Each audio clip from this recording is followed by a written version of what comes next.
Selamat sore guys, saya Nopali Batu Rahman melaporkan kondisi terkini dari kawasan Benteng Kota Besar. Tepatnya saya lagi berada di landmark baru Kota Palembang, Tugu Iwak Belido. Bisa dilihat itu sore ini di awal tahun 2022 ini masyarakat Kota Palembang ramai memadati Tugu yang jadi landmark baru Kota Palembang itu.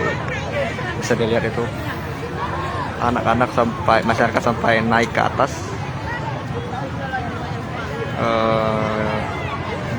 yang terdiri dari anak-anak muda itu. Suasana juga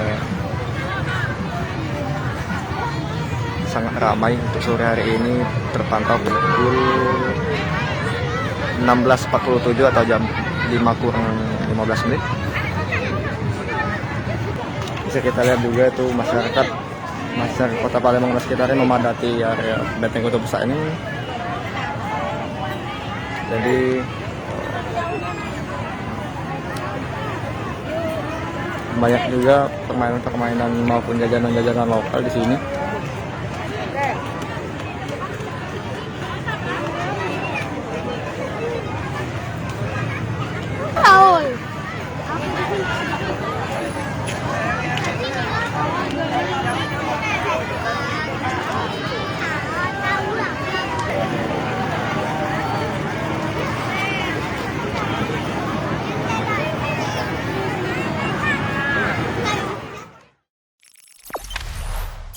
Jangan lupa subscribe, share, komen, dan like ya.